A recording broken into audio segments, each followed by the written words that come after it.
दो दोस्त काम करने के लिए अपने गांव से शहर की ओर रवाना होते हैं। तभी जंगल के पास रास्ते में उनके सामने एक शेर आ जाता है, जिसे देखकर दोनों दोस्त आपस में घबरा जाते हैं। बट एक दोस्त थोड़ी हिम्मत जुटा के पास में पड़े लकड़ी को उठा लेता है और उसे ऐसा करता देख शेर जोर से दहाड़ता है। दूसरा दोस्त जो थोड़ा डरपोक था, शेर की दहाड़ सुनकर डर के मारे अपने उसी दोस्त को शेर के आगे ढकेल देता है ताकि वो अपनी जान बचा सके, और शेर उसे मार देता है। और वह डरपोक दोस्त वहाँ से भागता हुआ अपनी गाँव की तरफ वापस आ जाता है। और जब गांव वाले उसे उसके दोस्त के बारे में पूछते हैं तब वो ये बताता है कि उन दोनों के सामने बहुत बड़ा शेर आया और शेर ने उसके दोस्त को दबोच लिया। बट मैंने अपने दोस्त को बचाने के लिए उस शेर से बहादुरी से लड़ा, बट अनफॉर्चुनेटली मैं अपने दोस्त को नहीं बचा पाया और वो शेर डर के भाग गया। और फिर क्या, गाँव वाले उसकी बहादुरी की तारीफ करते हैं और साथ ही उसे उसकी बहादुरी के लिए सम्मानित करते हैं। बट बॉस, ये बात तो पक्की है, वो गाँव वाले ये कभी नहीं जान पाएंगे कि एक्चुअल में हुआ क्या था। इसीलिए boss, history is written by the winner. History वही लिखते हैं जो कि सरवाइव कर जाते हैं। जी हाँ, हारे हुए को कोई पूछता भी नहीं। सरवाइव करने वाले को देख उनकी बातों को ही पूरी पिक्चर मान लेना, सर्वाइवर सिर्फ बायस है। जी हाँ बॉस, जैसा कि लोग सुनते हैं कि फलाना एक्टर ने 100 रुपए जेब में लेके मुंबई गया था, वहाँ फुटपाथ पर सोया, बहुत स्ट्रगल किया और वही एक्टर आज करोड़ों का मालिक है। तो बॉस, ये सर्वाइवर सिर्फ बायस ही तो है, क्योंकि बॉस ऐसे लाखों लोग होंगे जो फिल्मी स्टोरी देखकर मुंबई गए होंगे, फुटपाथ पर सोए होंगे, उनसे कई ज्यादा स्ट्रगल करी होंगी, बट स्टिल उनके हालात आज भी वैसे ही होंगे। कि बॉस, आप सक्सेस स्टोरी और लेसन उन्हीं लोगों से सुनते हो जो सरवाइव कर गए और उसे ही आप सच मान लेते हो। तो बॉस, उनके पीछे ऐसे लाखों लोग होंगे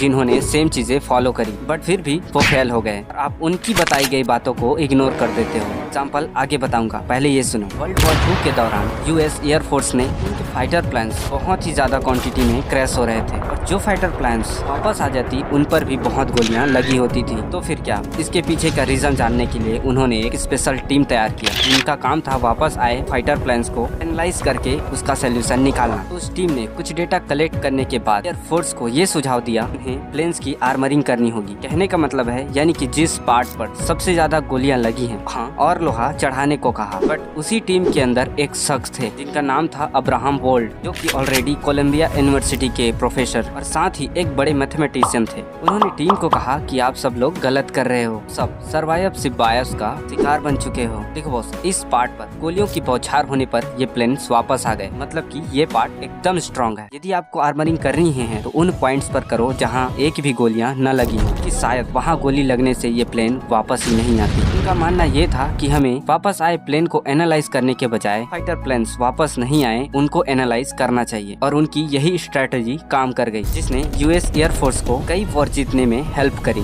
सर्वाइवरशिप बायस से बचने के लिए आप उन लोगों को भी स्टडी करो जो कि फेल हो गए। यदि आप एप्पल और फेसबुक की सक्सेस स्टोरी सुनते हो तो आपको ये भी जानना होगा कि नोकिया, कोटक, साथ ही ऑर्कुट की फेलियर स्टोरी भी सुनो, क्योंकि बॉस ये भी उतनी ही इम्पोर्टेंट है। देखो बॉस, सूर्यवंशम में हीरा ठाकुर जितनी जल्दी सारी बसेस खरीद के अमीर आदमी बनता है, शायद रियल लाइफ में उतनी तेजी से चेंजेस नहीं होते।